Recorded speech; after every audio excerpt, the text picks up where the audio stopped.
काय होतं माहितीये का, दान करणाऱ्याच्या झोळीत काहीतरी लागतंय. दान करणाऱ्याच्या झोळीत काही लागतं, त्यावेळेला पुढच्याला दान करता येते.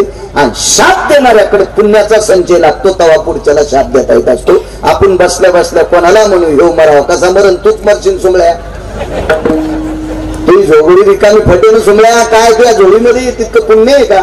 दक्षाला प्रजापती पदवी प्राप्त झाली, पण काय होतं माहितीये का, एखादी गोष्ट माणसाला प्राप्त झाली ना, तो माणूस नीट चलत नसतो. आमची इथे एक अंध व्यक्ती होती, तसे आमच्याकडे एक सुरदास महाराज म्हणून ते हिंगोली जिल्ह्यातले होते. त्यांचा बराच काल आमच्याकडे गेला, माझ्यावर त्यांचीच कृपा असावी म्हणजे आहे. ते गर्भांध होते, सर्व मालिका वगैरे त्यांना मोफत असायच्या. पारमार्थिक वळण मला त्यांच्यामुळे लागले. तसे माझे वडील 90ला जात राहिले. ते आमच्याकडे अंध व्यक्ती होता, सर्वसामान्य बिचारा, शेतात काम करणारा, म्हणजे भाकरी घेऊन जायचा. तुम्ही पुन्हा म्हणताल हीच कडे इथं बाळू महाराजाचा. त्याच्या घरापासून शेतात जायचा रस्ता त्याला माहित होता. ती बरोबर आंब्याखाली भाकरी टाकायचा, आवाज द्यायचा, रामभाऊ. ते रामभाऊला आवाज द्यायची गरजच नव्हती, याला पाहिलं की ती वक्र सोडित होती. पण त्याला भजनाचा पण नाद होता. माणसाकडे काही गोष्टी आल्यावर माणसानं चांगलं राहिलं पाहिजे. एका माणसाकडे 1 कोटी रुपयाची गाडी होती. ती गाडी घेऊन असा रस्त्यानं तो गाडीत बसला, ड्रायव्हर त्याच्या सीटवर आहे, तो मालक मालकाच्या सीटवर आहे. गाडी चालली, नुकताच पाऊस पडला, रस्त्याला थोडे थोडे खड्डे होते, खड्ड्यात पाणी भरलेलं आहे. पण मालकाने ड्रायव्हरला सांगितलं, बाळा आपल्याला 1 कोटीची गाडी आहे. पाऊस पडल्यामुळे शेतीतले कामं बंद झाली आणि शेतकरी लोक सगळी घराकडे निघाले. शेतकरी घराकडे जात असताना त्याला वाहन नसते, जवळचे शेतकरी पायी निघतात. मग आपल्या गाडीचे टायर खड्ड्यात चालले. एखादा शेतकरी रस्त्याने चलत असताना खड्डा जर आला तर आपल्या गाडीचा वेग कमी कर. आपल्या गाडीच्या टायरनं उडालेल्या पाण्यानं एकाही शेतकऱ्याच्या अंगावर पाणी जाता कामा नये, एकाही गोरगरिबाच्या पायी चालणाऱ्याच्या अंगावर पाणी जाता कामा नये.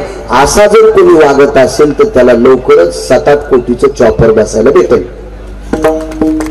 याचा अर्थ काय, 1 कोटीच्या गाडीत बसायला पण तो खालच्या लोकांची दखल घ्यायला गेला, मग तो माणूस मोठा होत जातो ना. इथं झालं कसं माहितीये का, हे आंध्र भजन करीत होतं म्हणून आमचं ते मुंबईला मित्र होतं का, ते दिवाळीला गावाकडे आल्या, त्यांना माझ्याकडे 150 रुपये दिले. त्यांनी सांगितलं 100 रुपयाचा कंदील घेऊन देईन, 50 रुपयाचा राखेल घेऊन दे. आंध्राला मी दक्षावर सांगायला, दक्षावर 100 रुपयाचा कंदील घेऊन देईन, 50 रुपयाचा राखेल घेऊन दे त्याला. मी त्याला विचारलं, का रे दादा, अरे आंधळ्याला कंदील काय कामाचं. ते म्हणलं तुला काय करायचं ते. आता शिकलेलं होतं जास्त, त्याला माहितच नव्हतं धोतर किती पावर बाजे. मी त्यासारखे शिकावताल झुपीन ना, पण कुठं नादी लागायच्या पॅन्टवाल्याच्या, येड्यात काढतात माणसाला. धोत्रावाल्यांना लोक येड्यात काढतात, पण धोत्रावाल्याला येड्यात काढणाऱ्या हरामखोराने एक लक्षात ठेवा, 72च्या दुष्काळात धोत्रावाल्याने मिनू खाल्ले, आंबारे खाल्ले, बरबडे खाल्ले, कण्या खाल्ल्या, झाडाचा पाला वरबाडून खाल्ला, आणि पॅन्टीवाल्याला जमिनी शिल्लक ठेवल्यात. म्हणून टिकल्यावाल्याला सुद्धा सांगते, लुगड्यावाल्या सासूचा आदर करा. यायला 72च्या दुष्काळामध्ये आपल्यासाठी प्रॉपर्ट्या ठेवल्यात. तुमच्या सासूला म्हाताऱ्याला घेऊन जर प्रॉपर्टी कोण गोव्याला गेली असती तर तुम्हाला पुण्याला इथे करून चालला जावं लागलं असतं. म्हणून म्हाताऱ्या सासाकडे लक्ष ठेवा. टिकल्यावाल्यानं जी टिकल्यावाली सासूकडे लक्ष ठेवत नाही, तिच्या झोपीत अंगावर छत पडेल एखाद्याची, झोपीत. मला नाही आणलं तरी हरकत नाही, घरी फिरू, आता दमलो मी.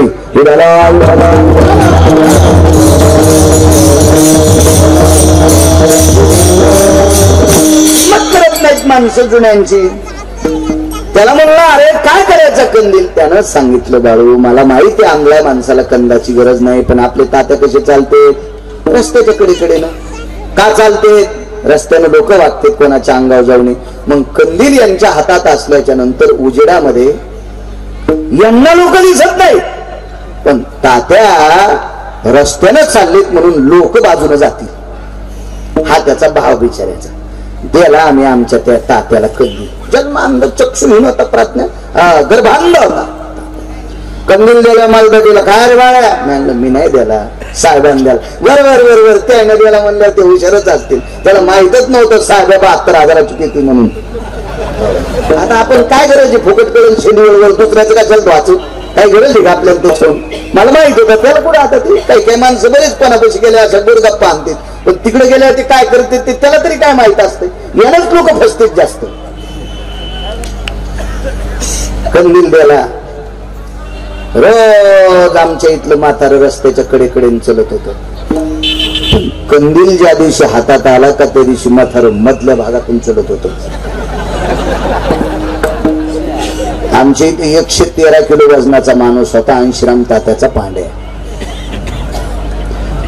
दिसल्या म्हाताऱ्याच्या अंगावर आदळल्याबरोबर म्हातारं इकडे मोरीत, कंदील इकडे मोरीत. मूर्ख माणसं देवान डोळे दिले तरी यायला दिसत नाही. ते माणूस सुटला म्हणला, तात्या काय दिसायचं, आमोशाची रात्र कंदील नाही दिसला का? मी मागच होतो. मी म्हणलं तात्या ते मंदिरातच इजला होता. मग इजल्याला कंदील घेऊन जर आणलं, इतकं या करतंय आमच्या गावातलं, तो ज्याला दक्ष प्रजापती पदी भेटली ते किती एकरला असेल? पानारून लोक किती एकरला असेल ते?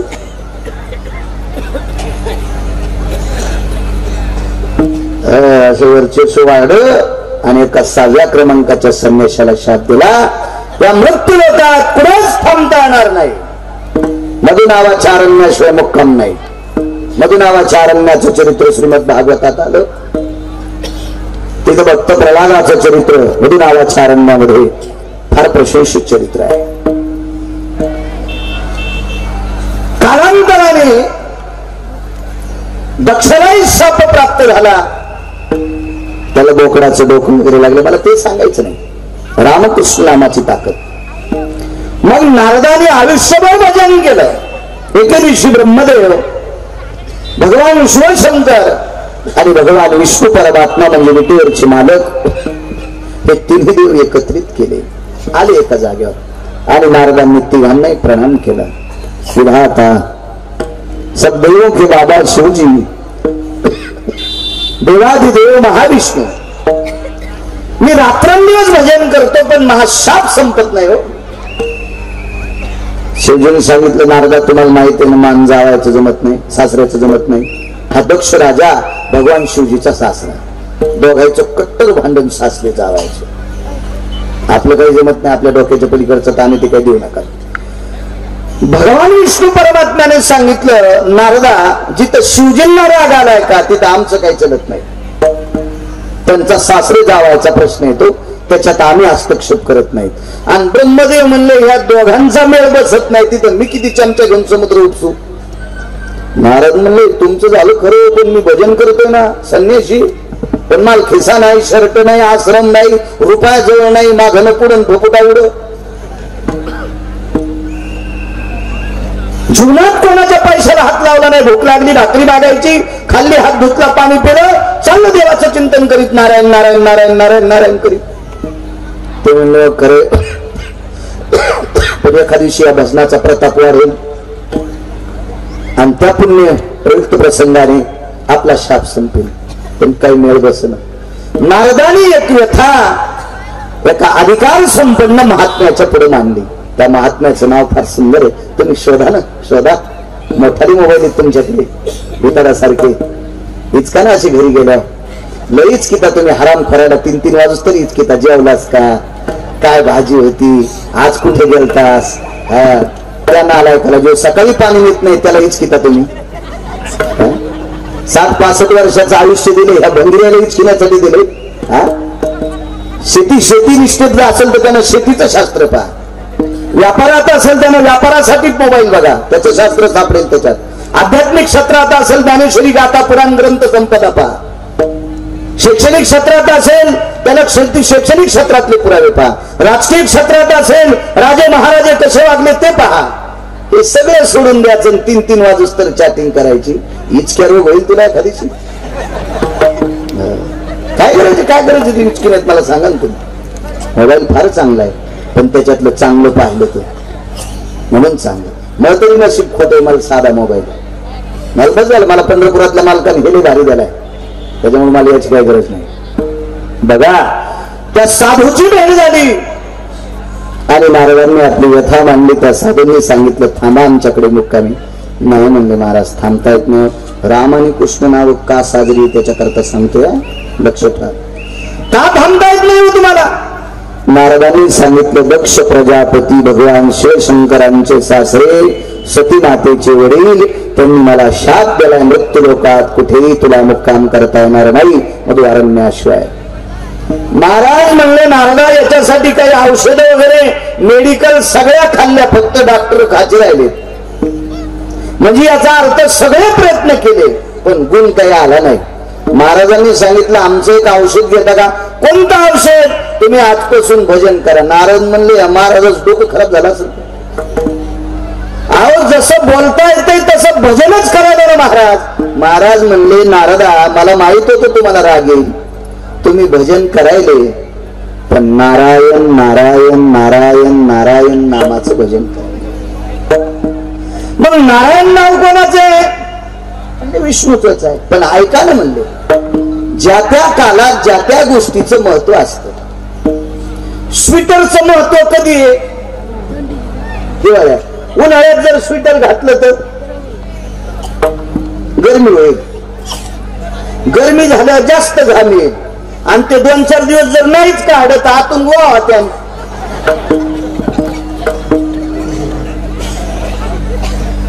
स्वेटरचं महत्व कधी? अत्यंत थंड फॅन असेल, कूलर असेल, एसी असेल, याचं महत्व कधी? उन्हाळ्यात आहे. तसं काही काही नामाचं महत्व काही काही. आता नारायण नावात पुण्य वाढत नाही असं म्हणत नाही. मी पुराणाचा दिलासा सांगतो तुम्हाला, मी माझ्या मनानं काहीच सांगणार नाही. एक मुद्दा सांगतो. विटेवरच्या मालकीन वैकुंठातनं खाली आल्या, त्याचं एकमेव कारण होतं राधा या महाराणी भगवंताच्या डाव्या मांडीवर बसल्या. आणि बरं बसनच का तिथं युग द्वापारयुग चालू होतं. राधा राणी देवाच्या डाव्या मांडीवर बसल्या, तिथं ग्रहण केलंच. विटेवरची मालकीन पायापाशी ती पाय धुवावयाचे दैवा पात्र झाली. पाय धुण्याचं काम विटेवरच्या मालकीनीला 16,158 लक्ष्मी. त्याने विचार केला, पाय धुवायला मला आणि मांडी बसायला हिला. बरं, तितक्या नाही भागलं ना. राधा कृष्ण राधा कृष्ण राधा कृष्ण. विटेवरच्या मालकीन रुक्मिणी आईसाहेब म्हणल्या, इथं थांबणंच नको. त्या खाली आल्या. खाली आल्यावर एका व्यक्तीने सांगितलं, देवा ऐका ना, मोठ्या माणसाला हे असे लवणं खड्डे, खराब खड्डे, आमक तमक आघात येत असतात, पण मोठ्या माणसानं 2 पावलं वापस आलं पाहिजे. तुम्ही जगाचे मालक आहेत ना, जा रुक्मिणी आई साहेब. नाही जाणार. असं नसतं देवा, तुमचा संसार फाटला ना अख्खं जग हसेल. तुम्ही जा खाली. मग त्यांचं ऐकून भगवान खाली आले. आई साहेबाला आनंद वाटला, रुक्मिणी आई साहेबाला आले खाली, आनंद वाटला, पण थोड्या रुसल्या. आता काय झालं ग रुसायला? तुम्ही मस आलात तिला सोडून, पण भजन अजून राधा कृष्णच ना. म्हणले, आता राधा कृष्ण म्हणणार नाहीत, विठोबा रखुमाई अजून नंतर म्हणायचं ना आपल्याला. विठोबा रखुमाई भजन सुरू होईल. ते बी डावीकडे झोल द्यायचा, विठोबा रखुमाई. मग मला सांगा, ज्या राधेचं नाव घेतल्याच्या नंतर 4 ब्रह्मवेत्त्यापैकी एका ब्रह्मवेत्त्याला 6 मासाची समाधी लागत होती, 6 महिन्याची. शुकाचार्यांना किती राधेचं नाव मोठं, पण कलियुगामध्ये रुक्मिणी नावाला किंमत आहे. रुक्मिणी नावाला किंमत आहे. शास्त्र तसं प्रत्येक कालामध्ये प्रत्येक नामाला वेगवेगळी त्या अनन्य साधारण महत्व. तसं त्या महात्म्यानं सांगितलं, देवर्षी नारदा, तुम्ही नारायण नामाचा जप करता, त्याने पुण्य वाढत नाही असा विषय नाही. नारायण नामाच्या जपानं आजा मेळाला विमान आलं, अनाथाच्या नाते घातला विमानी.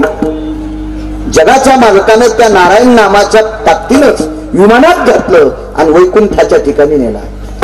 याच एका प्रकारच्या अजून एका नावाच्या प्रतापाने गजेंद्राचा उद्धार झाला.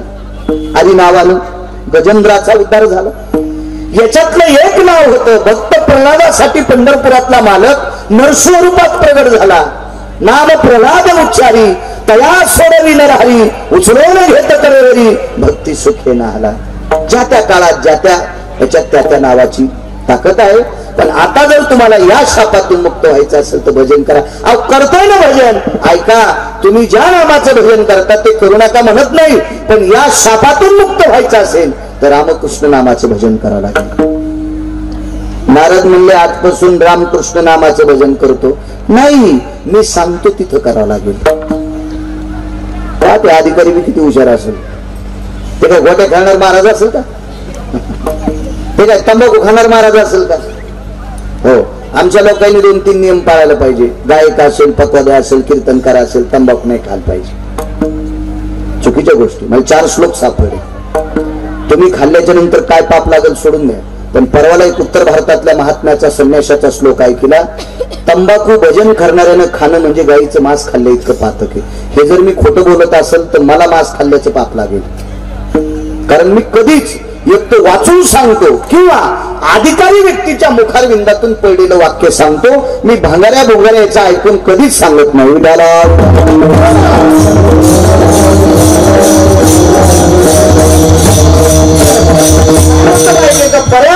बऱ्याच लोक पाया पडते तो आमच्या. कुठून बॅन लावून आणले मला सांगा ना. या कुटुंबातल्या लोक जावायला पण इतक्या लांबून आणणार नाहीत. याचे वाढदिवस आहेत का? मी आज लिहून देतो, आज लिहून. माझा जितका आदर केलाय ह्यात कोणी पोरायचा त्याचा सासरा तितका करणार नाही. आणि जरी केला असेल तर यायचा पिना पाडायला पोरगी संग देईल. ते 2 किलोमीटर म्हणून फुलं टाकीन पोरायला. पण ते म्हणून बापू फुलं टाकतो पण मै बबी सांभाळ. फुकट टाकील का तो सासरा?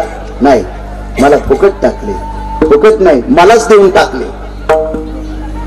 ही ताकद कशाची माहितीये का? ज्ञानोबा तुकोबारायच्या नामाची. म्हणून आमच्या लोकांनी चांगलं वागायला पाहिजे. काय गायक आहेत म्हणले, बापरे, आमच्या तालुक्यात त्याच्या आवाजाला तोड नाही. आणि चालू भजनात तंबाखूचा करता भोंगरी खालतात. या भडव्याचं भजन ऐकल्यावर तुमच्या बोखांडीवर पाप बसतो. विठाला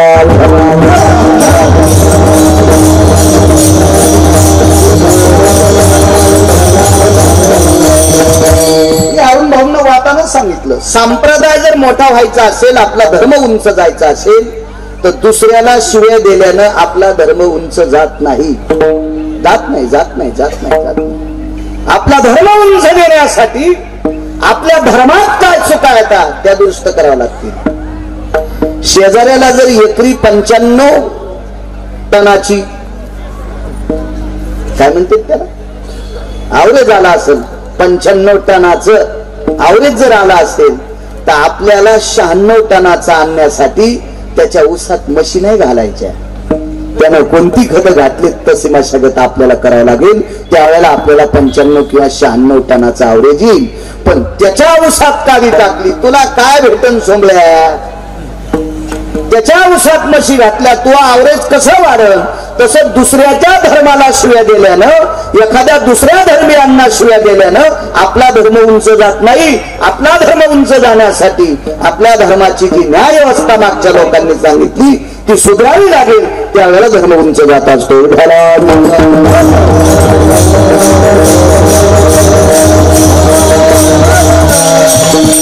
आता इथे मुस्लिम समाजाचे काही माणसं बसलेले, यांच्या मस्जिद मध्ये टोपी घातल्याशिवाय नमाजला प्रवेशच नाही, प्रवेशच नाही, प्रवेशच नाही.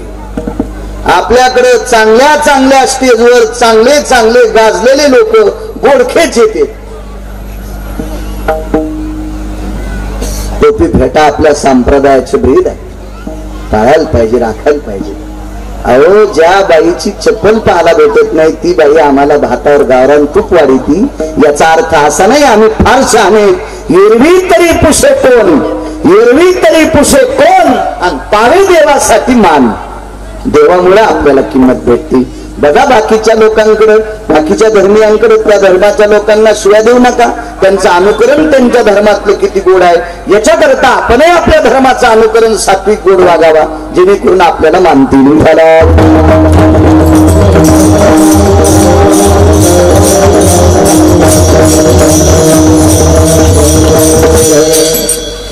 सांगितलं रामकृष्ण नामाचं भजन करा आणि आम्ही सांगतो त्या ठिकाणी करा. ठिकाणाला किंमत आहे.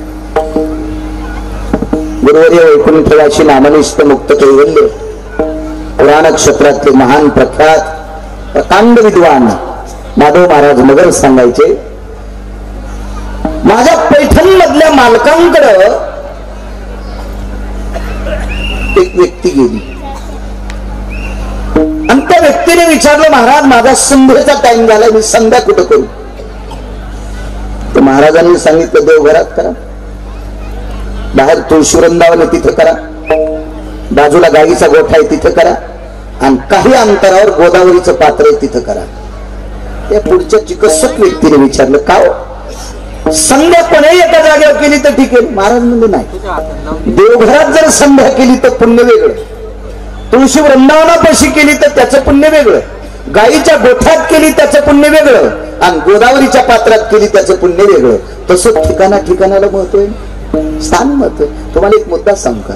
ही वास्तूची पूजा झाली ना, आता या वास्तूमध्ये एकच बोर असेल, एक बोर, एक दोन असू, चार असू, कोणते असू, बोर किती जरी असले किंवा वॉटर सप्लायचं जरी पाणी आलं असेल तर छतावर एक टाकी टेकते, त्या टाकीकडे पाईप एकच जातो, खालून एकच पाईप जातो, आणि वरून टाकीतून एकच पाईप येतो.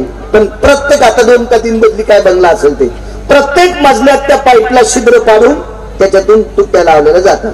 मग एका मजल्यात तुट्टी आली की त्याच्यात बरेच असे त्याचे कनेक्शन, आंघोळ करते त्याला बाथरूम म्हणते, वाटते हो, स्वयंपाक करते तिथं स्वयंपाक घर म्हणते, त्या स्वयंपाक घरापाशी एक बेसिंग असते, ते स्वयंपाकाला पाणी घेते, आणि बाथरूमच्या बाजूला एक बेसिंग असते, ते तोंड घाल वापरते, त्या बाथरूमच्या बाजूला एक दुसरं असते रूम, त्याला वेगळीच रूम म्हणते. आता ऐका,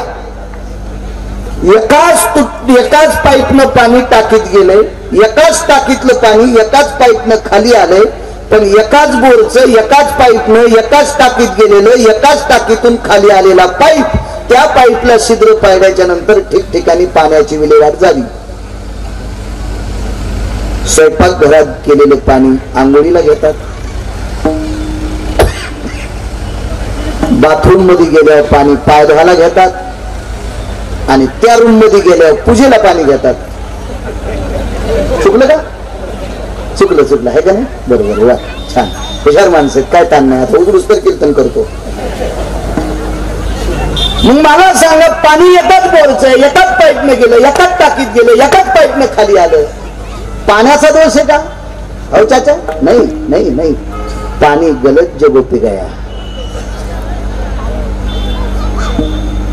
जिथे लघु शंका, तुम्हाला पेशाब बोलते सही ना, जिथे लघु शंका करतात, जिथे नैसर्गिक विधी संपादन, म्हणजे आपण ज्याला टॉयलेट म्हणतो, पाण्याचा दोष नाही, पाणी अपवित्र जागेवर गेलं म्हणून पाण्याला आपण अपवित्र म्हणतो. पाण्याचा दोष आहे का? नाही, त्या जागेचा दोष आहे. तसं स्थानाला किंमत आहे.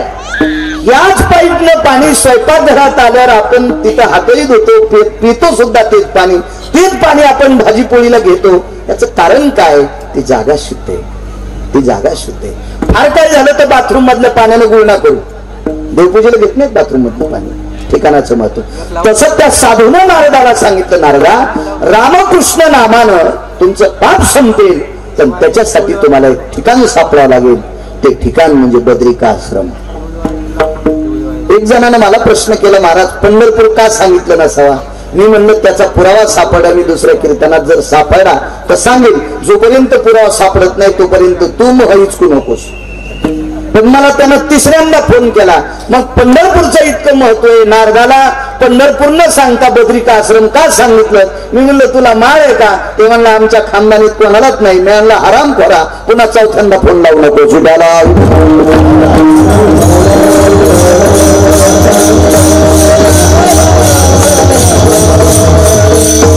शोधील, त्याबद्दल दुमत नाही. त्या घोडं तरी एखाद्या वेळेस गोमाशीला बसू देईल, पण गाढव नाही बसू दे. गाढवाची शेपूट आखोड असते पण गोमाशा बसू देत नाही. आणि जिथं शेपूट पुरत नाही तिथं गोमाशी बसल्या गाढव लोळत आहे. कातार घासीत पण गोमाशीला मारितच. तसं मी पुन्हा एक पुराणातलं गाढव मी शोधीनच. नारद का म्हणले ना, नारदाला का म्हणले ना तिकडे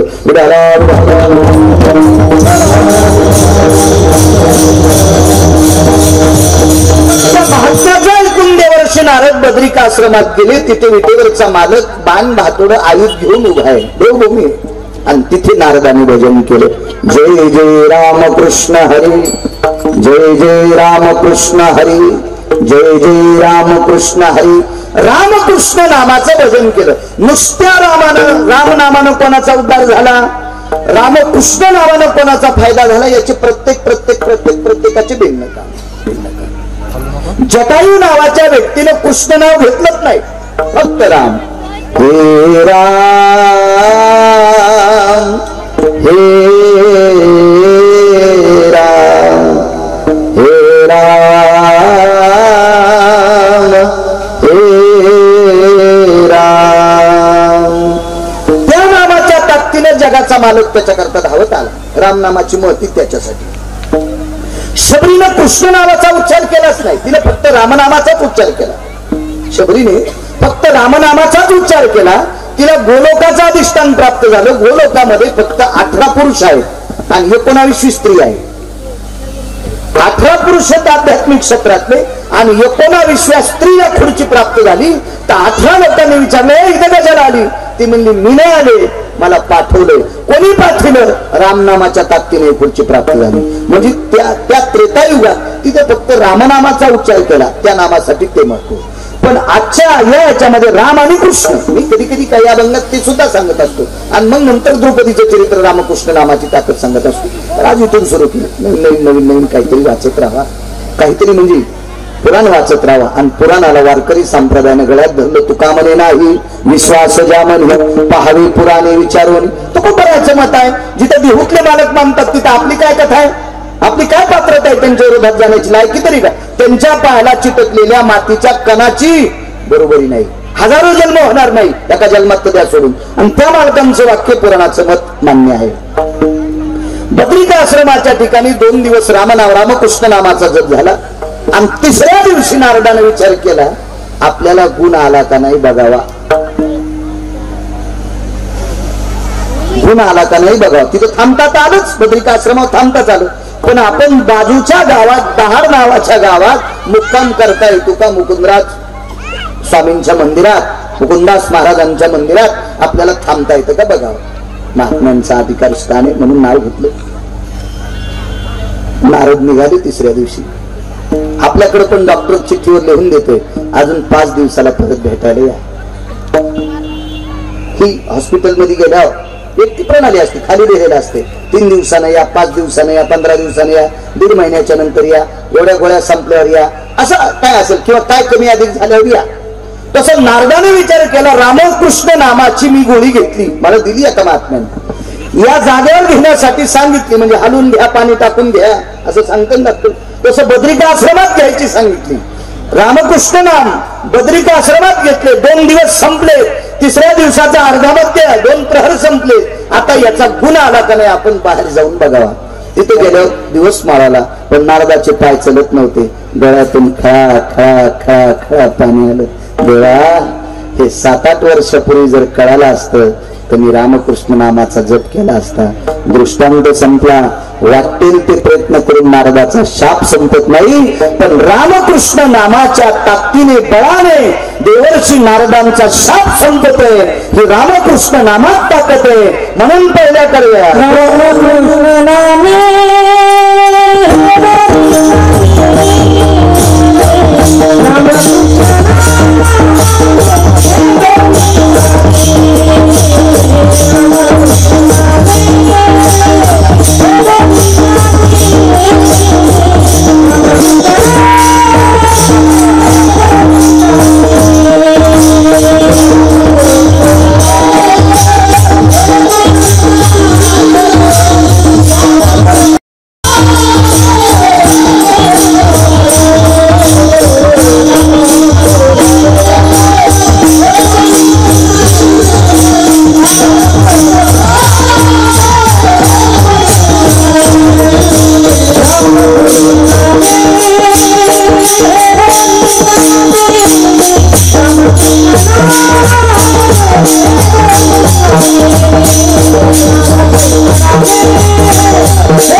रामकृष्ण नावातली शक्ती आहे.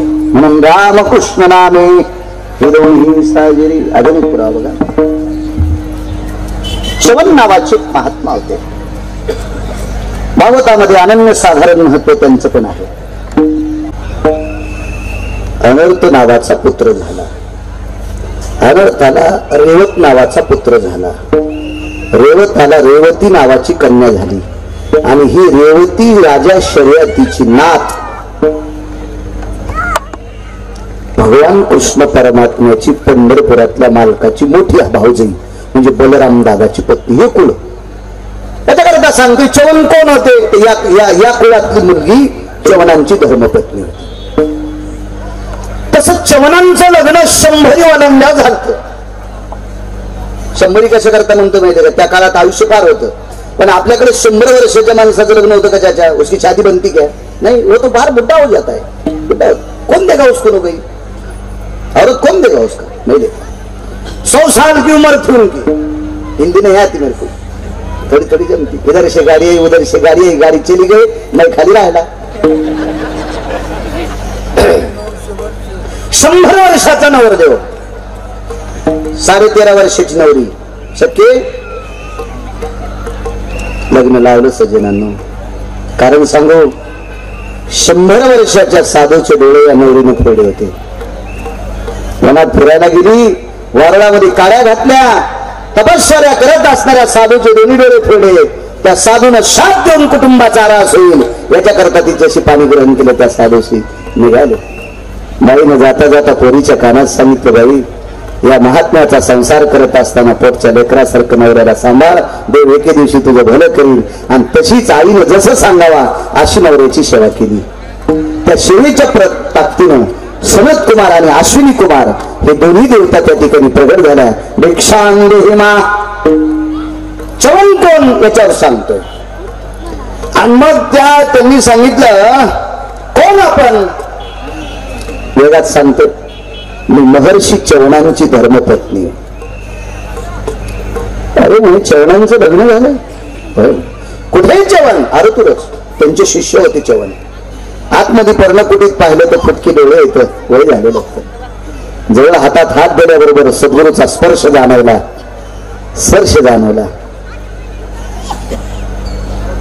गुरुदेव आपण अरे आणलंयस. जिने तुम्हाला भिक्षा वाढली तिने डोळे फोडले होते. 3 वनस्पती एकत्रित केल्या च्यवनाच्या डोळ्याला लावल्या. तात्काळ टवटवीत डोळे आले. 100 पार केलेला महात्मा. 52 वनस्पती एकत्रित केल्या. 52 वनस्पती एकत्रित केल्या आणि त्याचं चाटण प्राशन च्यवनांना दिलं. बरोबर 22 वर्षाचे च्यवन झाले. 22 वर्षाचे च्यवन. म्हणून त्या प्राशनाला नाव पडलं च्यवनप्राश. आता एका डब्यावर गाडीवाल्या म्हाताऱ्याचा फोटो असतो असा चटागिटा आणि च्यवनप्राश. मी 1.5 क्विंटल खाल्ला पण अजून काही कंबर राही ना. आता हे च्यवनप्राश तयार करणारच खावा लागेल. असं नसते खात म्हणा. लोक म्हणतील तो राक्षसच का काय आलाय का. पण तो च्यवनप्राशच होता. त्याच्यामध्ये ज्या औषधी असतील ज्या वनस्पती असतील त्या अत्यंत तात्विक ते जाणकार माणसं असतील त्यांनी ते त्याच्यातले टाकलेले होते. म्हणून च्यवनप्राश प्रसिद्ध येतो. च्यवनांचं नाव त्याला लावलं. सनत कुमारांना अश्विनी कुमारांना स्वतःच लेबल नाही लावलं त्याला. आमच्याकडे अशा प्रकारचं तूप भेटल आणि त्या तुपावर नाव असते याच्या बाबाचं. तूप कशापासून होते. गाईच्या म्हशीच्या दुधापासून. आणि तुपावर लेबल कोणाचं लावलं याच्या बाब्याचं. याचा बाब्या कुठं हरपून येतो. दरुजा सोडून भिताराला मुंडक हाणतो. उघडणं दार इकडे सरक ना जुमल्या तुला दरुजा दिसन. आणि त्याच्यावर नाव असते. औषधी अश्विनी कुमारांनी सनत कुमारांनी 52 एकत्रित केलं पण नाव च्यवनांचं दिलं. ते च्यवन एके दिवशी राजा बळीच्या 2 नालायक लोकांनी त्यांना बांधून दिलं.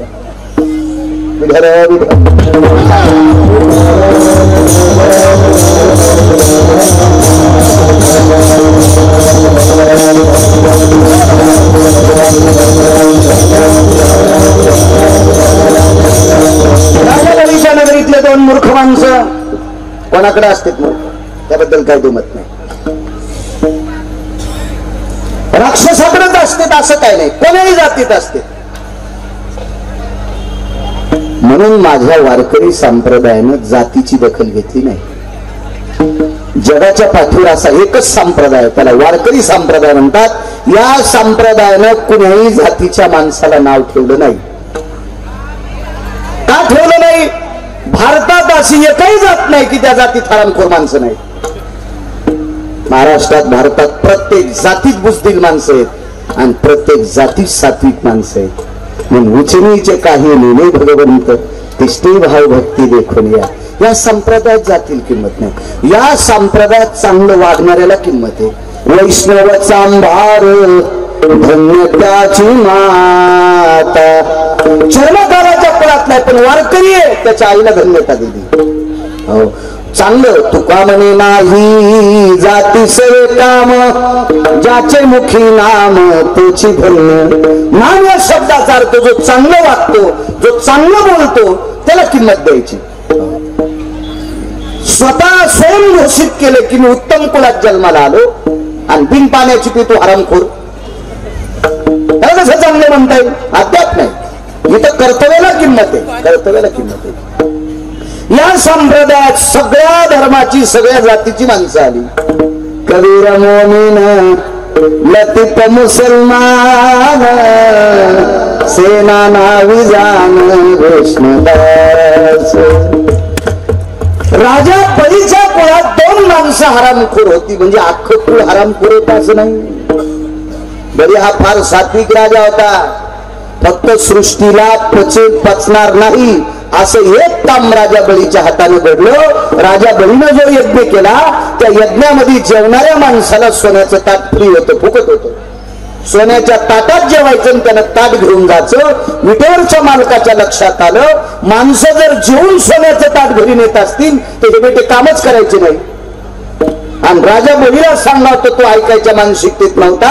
म्हणून पंढरपुरातल्या मालकाने एक वामनाचा अवतार घेतला आणि राजा बळीला पाताळात घातलं. तो का म्हणे बळी जेवलीला पाया तरी, म्हणजे पाताळात जीव नाही दिला, खाली गेले. म्हणजे या लोकातली यात्रा संपवली आणि बळी खाली गेला. म्हणजे हा सात्विक इतका सदाचारी पुण्यशील राजा आहे. त्याच बळीच्या कुळामध्ये बाणासूर नावाचा राजा जन्माला आला. या बाणासुराला उषा नावाची मुलगी झाली आणि बाणासुराची उषा नावाची तिची मैत्रीण जी होती की प्रधानाची कन्या, तिला चित्ररेखा म्हणतात. उषा आणि चित्रलेखा. आपल्या खेड्यातल्या बायका म्हणतात ओखान लिखा, असे नसते चतुरा. उषा आणि चित्ररेखा नावात फार मोठी ताकद. उषा ही बाणासुराची कन्या. या बाणासुराच्या कन्येच्या स्वप्नात अनिरुद्ध आले. ते भगवान परमात्म्याचे महान महान महान महान सात्विक सदाचारी कुटुंबात जन्माला आलेलं बालक. आणि बाणासुराची कन्या भगवान परमात्म्याच्या कुळात गेली. राजा बळीचं कुळे. म्हणून कोणाला नाव ठेवत जाऊ नका. पात्रता नाही आपली कोणाला नाव ठेवण्याची. अद्याप नाही, अद्याप नाही, अद्याप नाही, लायकीत नाही. माणसे एखादी गोष्ट घडली की भरा भरा भरा भरा भरा आरखीता ठेवून देते, दारानं सुपाऱ्या फोडते. चुकीची गोष्ट आहे. तुझी लायकी नाही. तू सकाळी पाणी देत नाहीस, तू लोकांना काय नाव ठेवायला सुमळ्या? त्याला म्हणतो आंघोळ केली का नाही? तो थुत्तर तसंच भरकय ना. तू लायकीला दुसऱ्याला नाव ठेवायचे.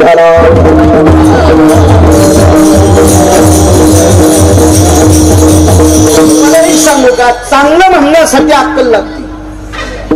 आपल्या मुखारविंदातून दुसऱ्याला चांगलं म्हणण्यासाठी अक्कल लागती. दुसऱ्याला वाईट म्हणण्यासाठी महाराज एकही पैशाची अक्कल लागत नाही. एक जण म्हणलं महाराज कीर्तन कसं काय झालं? आपलंच खराब झालं. अरे पण महाराज बोलले काय खराब? नाही म्हणलं बाबा, आपल्या पवित्र मुखानं त्यानं बोललेले वाईट शब्द मी सांगतच नाही. इतकं महाराज बेकार बोललं, त्याचं कीर्तन मला आवडलं नाही. कीर्तन फार फालतू झालं. हे ठेवलं नाव, जाऊ द्या, मूर्खालाही नाव ठेवता येतं. पण एक जण म्हणला कीर्तन लयच खास झालो, तर पुढचा म्हणला अभंग कोणता घेतला होता काय माहित. मग काय म्हणतो खास झालं?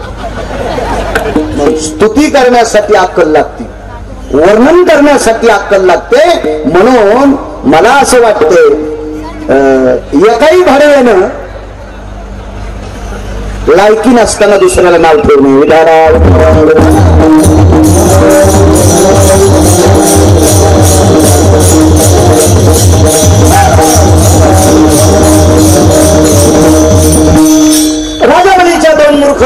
मी म्हणत नाही मूर्ख, पुराण म्हणतोय म्हणून म्हणतोय. आणि श्रो वह कर्तव्यम अकर्तव्य निष्ठा जायते अधर्मो रागो भयत्यागानां भयव्याप्त्यां निशाचर कुलोत्पन्नो. निशाचर म्हणजे राक्षसाच्या कुळात जन्माला आली. उचलून गेल्या चवनांना बांधलं, ठेवा कुठं म्हणून वासुकी नावाचा एक सर्प आहे. कश्यपाला बायका 13, दिती, आदिती, धनु, काष्टा, विला, तांबरा, 5-6 झाले. बाकीच्या घरी गेल्या पा सगळ्या गोळ्या एका टायमाला घेतल्यावर रिॲक्शन येत असते.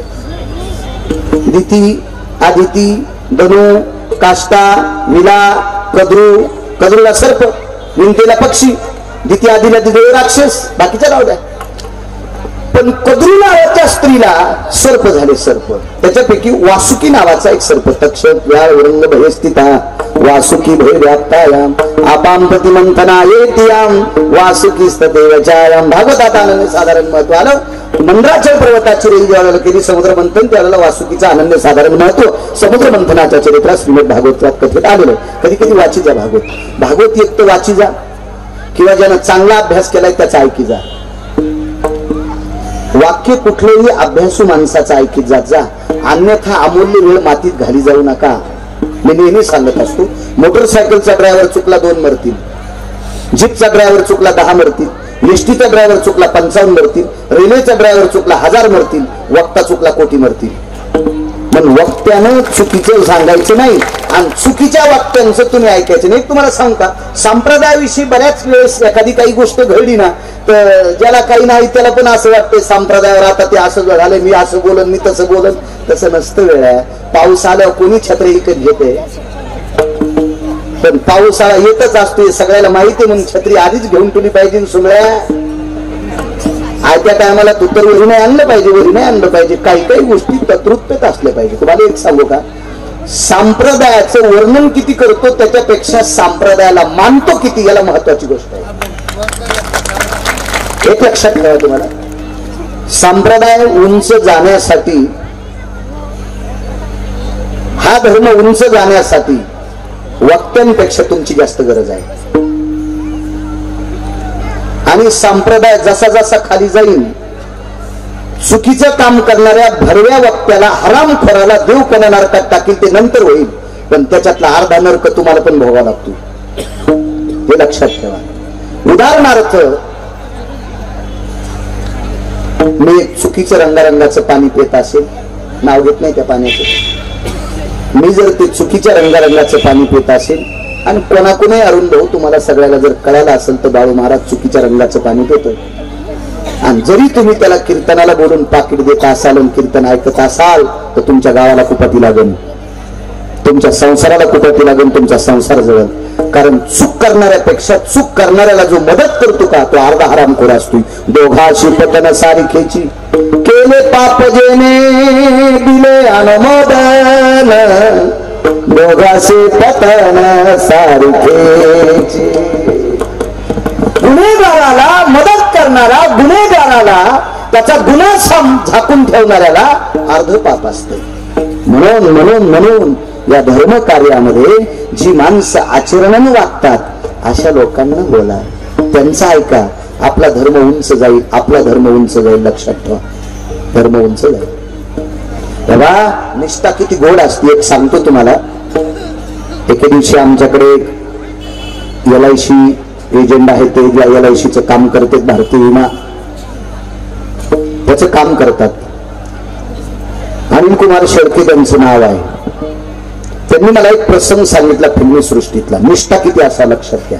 संप्रदाय उंच जाण्यासाठी निष्ठा. विषांतर होतं पण सांगतो, येतो मी पुन्हा. मी लांबून गाडी आणतो पण बस स्टँडला नेतो, तुम्ही काळजी करू नका. कडव्याच्या चूक करणार होते, येतो कडव्यावर पुन्हा, चिंता करू नका. संप्रदायात किती निष्ठा पाहिजे.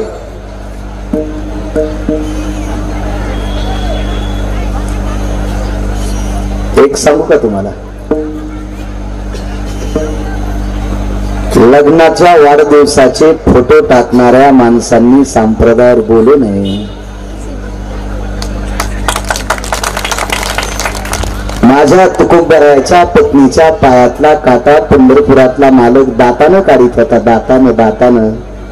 मग पंढरपुरातला मालक जर दातानं काटा काढीत असेल तर तुकोबरांनी सांगितलं असतं, माझ्या मंडळीचा फोटो काढ बरं. तर विश्वकर्मा बोलीला असता, विश्वकर्मा पंढरपुरातल्या मालकानं, आणि तुकोबारायचा जिजाबाईचा फोटो काढला असता, तर नाही टाकला हो, नाही टाकला, नाही टाकला. काय आम्ही झटके हाताने फोटो टाकीतो पुन्हा संप्रदाय बोलतो. लायकी कसं मिळा तू खरकटायस रे. उठाला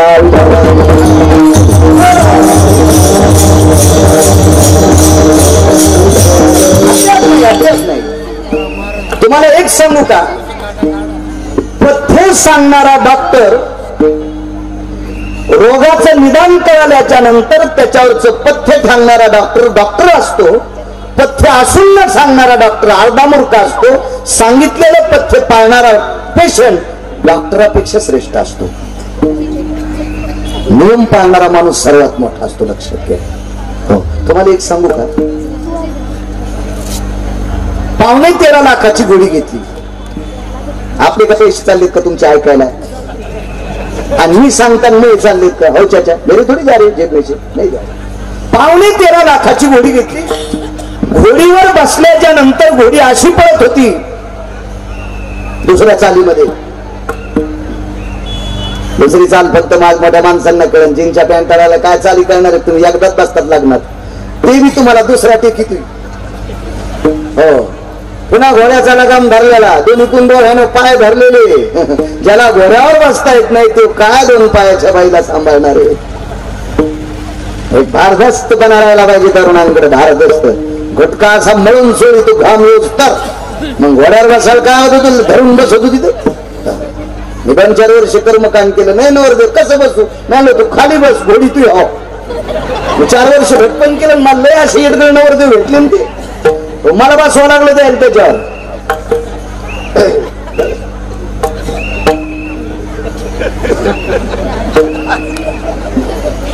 घोडीवर बसल्याच्या नंतर दुसऱ्या चालीत घोडी पळायली. म्हणलं किती रुपये दिले? 13.5 लाख. उतरा खाली. खाली उतरलो, त्याला उतरिलं. म्हणलं 13.5 लाख गोडी आहे का? हिला मी 20 लाखाचं गिऱ्हाईक आणतो. 20 लाख? परीक्षा बघावी लागेल. मला बसू द्या घोडीवर. घोडीवर बसलो, 1.5 किलोमीटरची 1.5 किलोमीटर वापस आलो. चला सांगितलं हातावर तांब्या द्या. आता तांब्या द्यायला डाव्या हातावर तांब्या ठेवला आणि घोडीला टाच आणली. 1.5 किलोमीटर जाऊन पुन्हा 1.5 किलोमीटर वापस येऊस तर जर तांब्यातलं पाणी थेंबभर नाही सांगलं तर घोडीची चाल बरोबर आहे. चला 20 लाख रुपये किंमत घोडीची. कशामुळे घोडीला किंमत आहे? गुणामुळे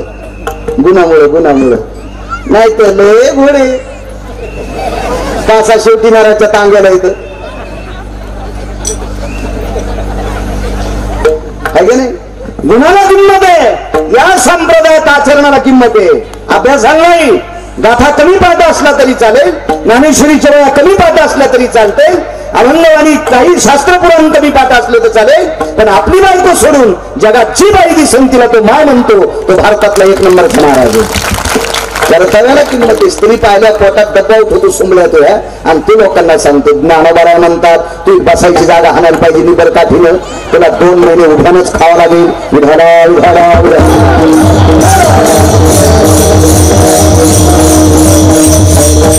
गुणाला किंमत आहे. 20 लाख किंमत त्याच्यामुळं गुणामुळं. चला आता ऐका. ती घोडी इतकी गुणवान होती 20 लाखाला विकली. पण 20 लाखाला ज्याला विकली का त्यानं घोडीला लगाम लावूनच बसावा. त्यानं एक दिवशी लगाम फेकून दिला.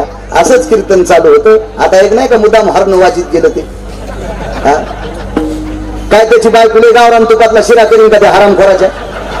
त्याला कळू नये का कीर्तन चालू? इथून काय पॉय पॉय करीत चालला. उलट शिन्न सुमल्या वड्या खाल्या त्या खाल्या.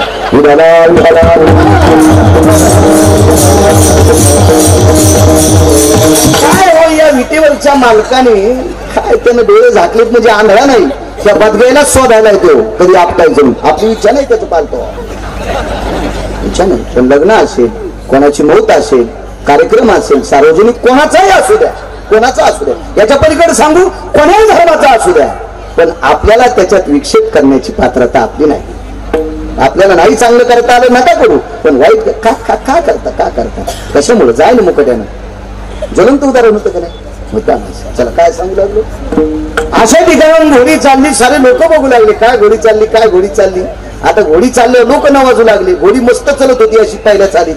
टोक टोक टोक टोक टोक टोक टोक टोक टोक टोक.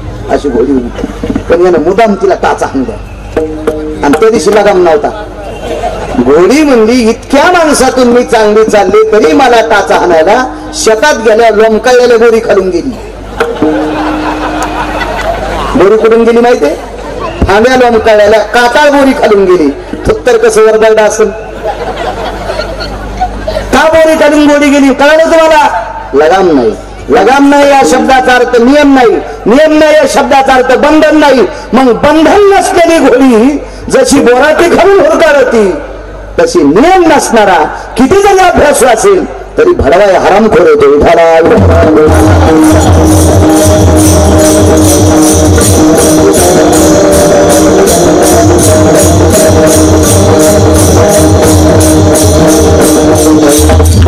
काय सांगू लागलो तुम्हाला?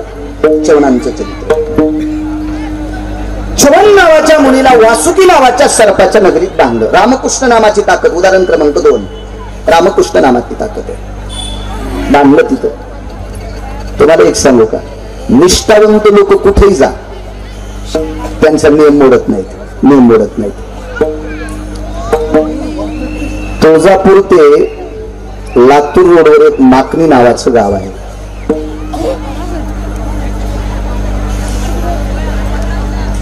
तिथे एक संत आहे सद्गुरू मारुती महाराज. वैकुंठवासी समाधीनंद सद्गुरू मारुती महाराज. आमच्याकडे परभणी जिल्ह्याला लाभलेले एक रत्न सद्गुरू मारुती महाराज दस्तापूरकर. ते मारुती महाराज माकणीकर. आणि इकडे अलीकडं मांजर सुम्याच्या त्या रोडवर चाकरवाडीचे माऊली दादा. आता सतत अन्नपूर्णेचं अधिष्ठान जर कायमस्वरूपी ज्वलंत अन्नपूर्णेचं ज्वलंत अधिष्ठान असेल तर ते चाकरवाडी संस्थान. कुठून काय येते, किती साखर कुठून येते, कुठून काय गहू येते, सरपणाची ट्रक जिंदनाची कुठून येते याचा काही मेळ लागत नाही. तिथं अन्नदानाला कमी नाही. हे समकालातले 3 संत. निष्ठा सांगतो, निष्ठा काही लोकांची. चवन नावाचे मुनी सर्पाच्या नगरीत गेल्या भजन करू लागले. सर्पाच्या नगरीत गेल्या भजन करू लागले.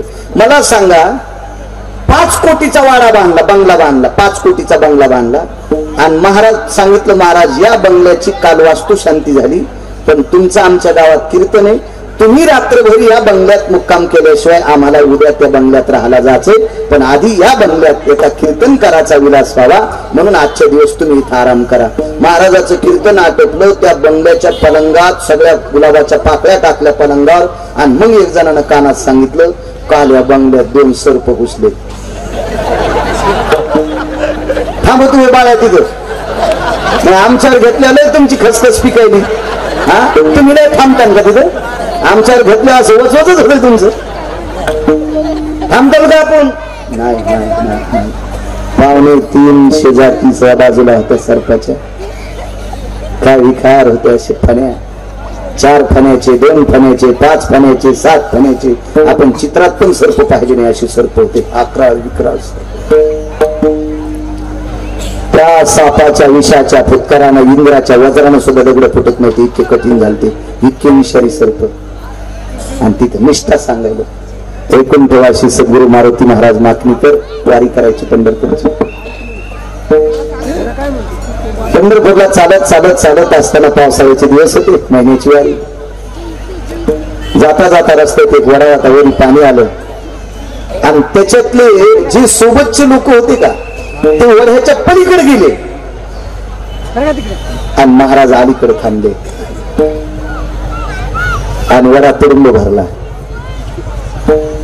पुढच्याने सांगितलं, आता कसं करता महाराज? काय नाही म्हणले, तिथं तुम्ही झोपा, मी पाणी वसरूस तर इथं थांबतो. पण पाणी वसरलंच नाही दिवस माळूस तर. मग रोजचा नियम होता, जिथे मुक्काम असेल तिथे कीर्तन करायचं, काय भजन असेल सर. एकटेच धोधो पाऊस पडत आहे आणि वड्याच्या कडेला कसल्याही प्रकारचा निवारा नाही. डोक्यावर घेतलेले ते पोतळ आणि तिथंच भजन सुरू झालं. याला म्हणायची निष्ठा. या लोकांमुळे परमार्थ जिवंत आहे. आमच्यासारख्या भंगाऱ्यामुळे नाही, या लोकांमुळे परमार्थ जिवंत आहे. आज नानोबाराय तुकोबारायच्या सोहळ्यात काही काही वारकरी येतोय.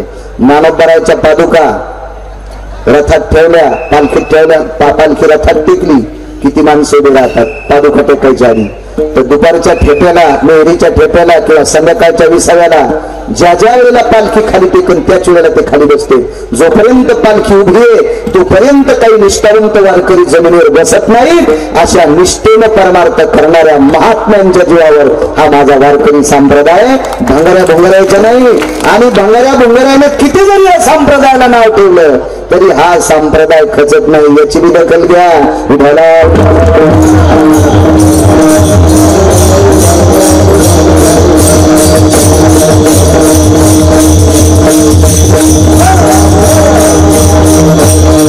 निष्ठेनं परमार्थ करणारी माणसं तितकी तत्वनिष्ठ असतात. चवन नावाची मुली भजन करू लागली. 2 दिवस भजन झालं. तिसऱ्या दिवशी सकाळी काही वासुकीच्या त्या नगरीतल्या लोक म्हणजे सर्प होते, त्या सर्पांनी मीटिंग घेतली आणि त्या वासुकीला पत्र दिलं, माननीय वासुकी महाराज, आपल्या गावात आलेला महाराज तात्काळ काढून द्या. का काढून द्यायचा? कारण सांगितलं. वासुकीनं पत्र पाठवलं, माननीय राक्षसराज बळी महाराज, तुमच्या 2 मूर्ख लोकांनी आमच्या नगरीत एक महाराज आणून ठेवलेत, कृपया ते महाराज घेऊन जा. राजा बळीनं सांगितलं, महाराज काय करते? भजन करायला. मग भजन करणारा महाराज तुमच्या नगरीचा उद्धार करील. राजा बळीनं सांगितलं, उद्धार नाही, आमच्या सरपाईची वाट लावली, ते महाराज घेऊन जा. काय घेऊन जा म्हणले? चवन नावाच्या महाराजांच्या जवळ जेवढे सर्प होते तेवढे सर्प निर्विष झाले. निर्विष, एकाच्याही दातात विष राहिलं नाही. राजा बळीने विचारलं, विष संपलं तर चांगलं होईल. तर सर्पांनी आपली व्यथा मांडली. पायात बूट ज्याच्या आहे का तो कचकच चलत असतो. कसं माहितीये का? त्याला माहितीये खरा टोचत नाही, काटा मोडत नाही. पण ज्याच्या पायात बूटच नाही ते जरा चापत चलतो अंधारात. तसं आम्ही जर निर्भीडपणानं चलत असेल तर आमच्या दातात विष आहे म्हणून. आम्हाला माहिती लोक आम्हाला मारतात, पण आमच्यात विष आहे म्हणून लोक भेटत. पण ज्या दिवशी लोकांना कळण आमच्यातलं विष संपलं त्या दिवशी माणसं दोरीचा चाबूक न करता सर्पाचाच चाबूक करतील. आऊत आणायला, बैल आणायला, घोडा आणायला सापाचाच चाबूक करतील. म्हणजे महाराज घेऊन जा. दृष्टांत संपला.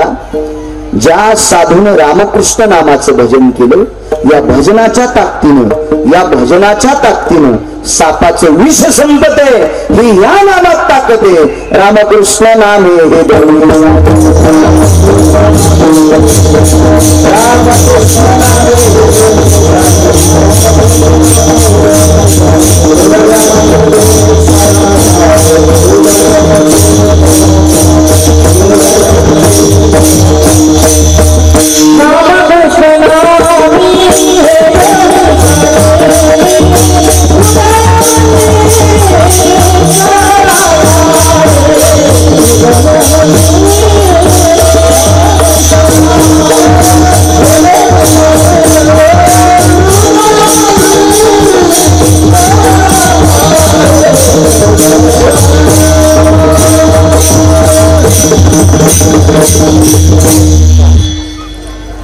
हे रामकृष्ण नामातली ताकद आहे.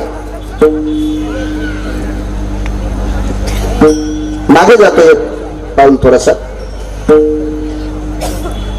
त्रेतायुगाचं एक चरित्र सांगतो तुम्हाला. या विश्वातला 1 नंबरचा संन्यासी मारुतीला किती वेळ कीर्तन करायचे मला माहिती मिळावं.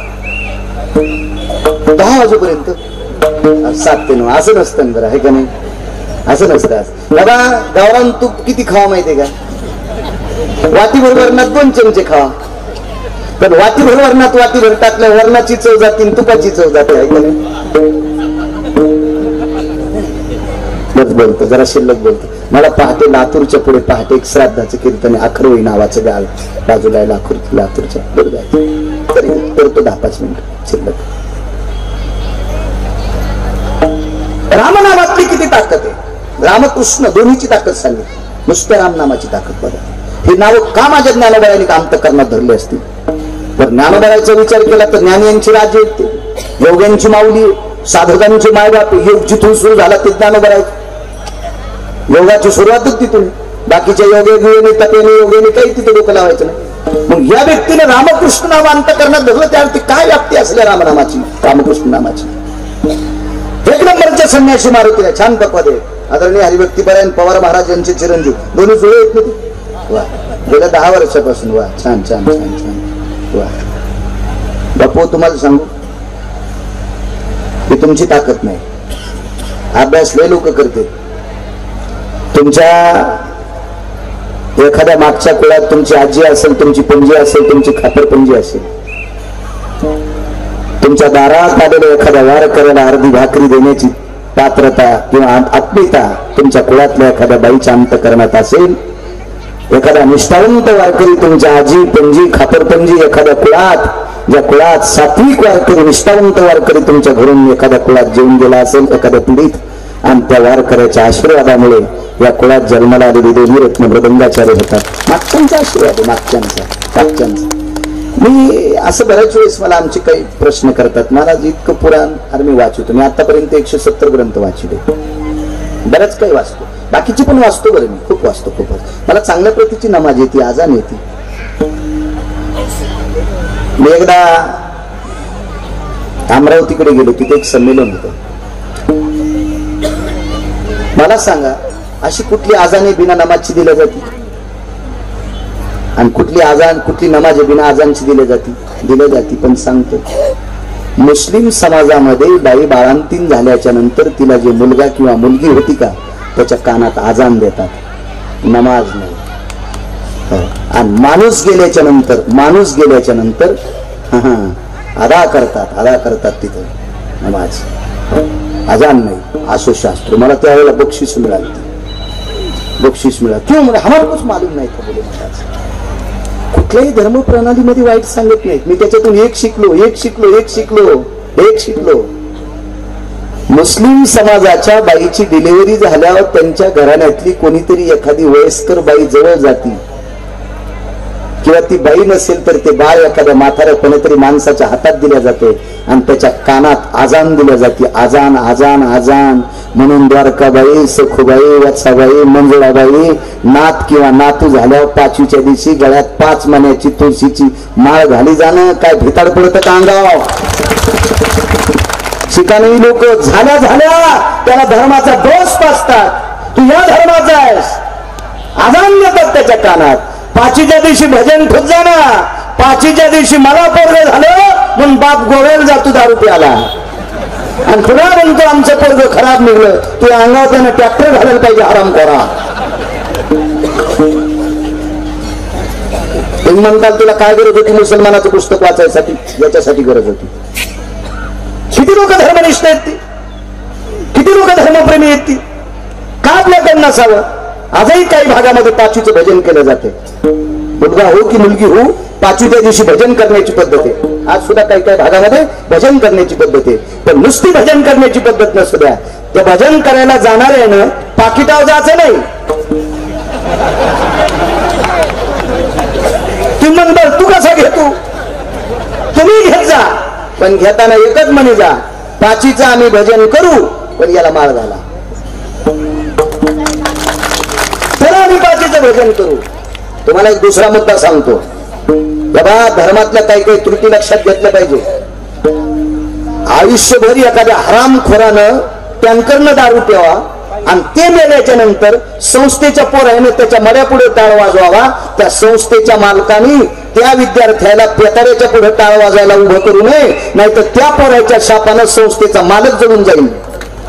कोणाला राग आला तर एवढ्या काय पट्ट्याल करू नये. बायको 1-2 लेकरे खपक्या पैशाचा, त्याच्यामुळे काय नाही. आता मा इजलाय पुरेपूर विढाला